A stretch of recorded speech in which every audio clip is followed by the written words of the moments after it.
It's part two of our conversation with Ian Anderson of Jethro Tull, and this time, again, we talk about the 50th anniversary of their biggest album, Aqualung. I'm John Beaudin from Rock History Music.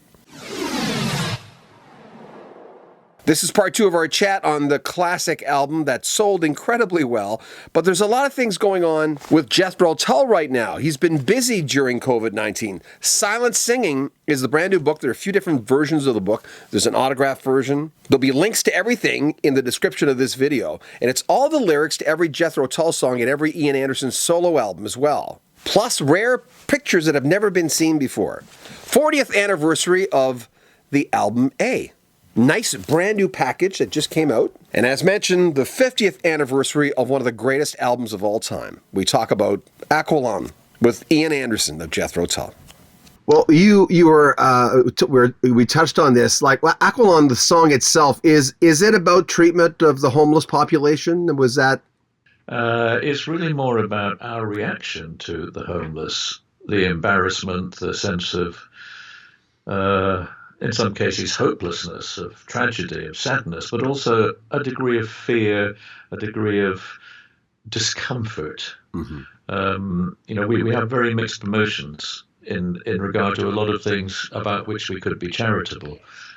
And I think the song is, for me, more about our reaction to the homeless rather than specifically going into the detail of the homeless themselves, which would be presumptuous on my part, perhaps because I've been in that situation. It wouldn't be as disingenuous for me to write about being homeless, perhaps, as it would be for me to write about picking cotton in the Mississippi belt in the early 1900s and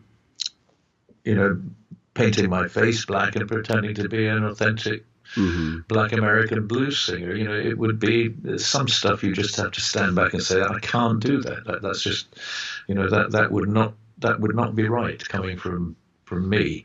And so I have to fall short sometimes of writing in a way that I think I can't be authoritative because I can't really know how somebody feels.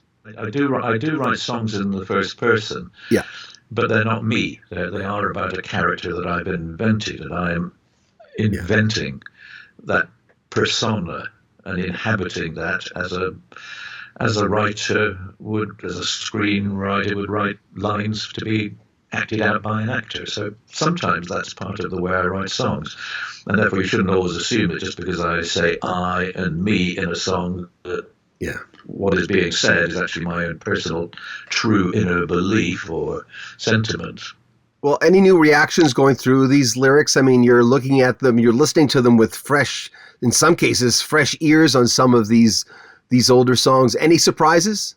A little bit of a surprise in as much as there were songs that I really thought were going to be embarrassingly awful to scrutinize the lyrics, but the surprise was they weren't so bad as I thought they might be when I came to look at them again.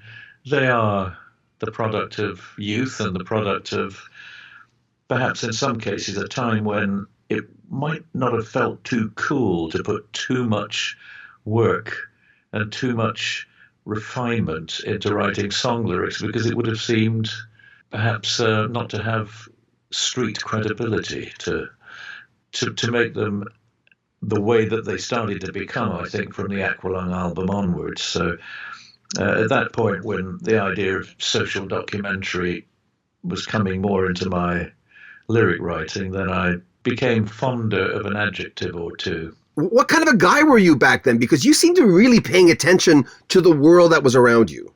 Well, I was a guy on tour a lot of my days of the year, and so of course I was seeing different things in different countries, seeing the way people lived, the way people behaved, and beginning to explore some of the foibles of rather divisive teaching that we had on certain subjects in history and particularly in religious instruction when I was at school. So some of the songs are based on my reactions to some aspects of being at school, but I'm singing through the mouth of a 14-year-old, really, rather than at the time a 21-year-old.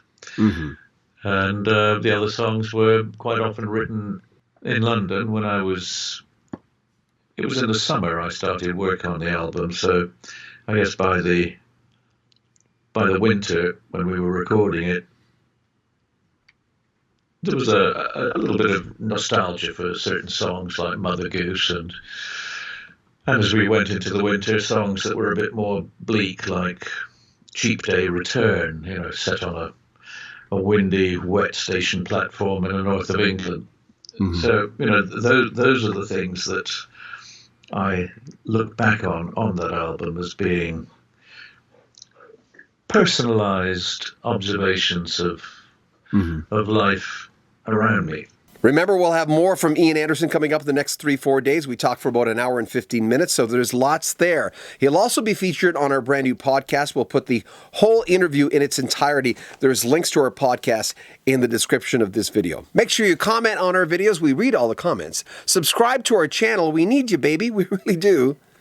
And share our videos on social media. We love it when you do that. Like on Jethro Tull sites. Just put them out there. And buy a t-shirt, help support the channel. I'm John Beaudin from Rocky Street Music.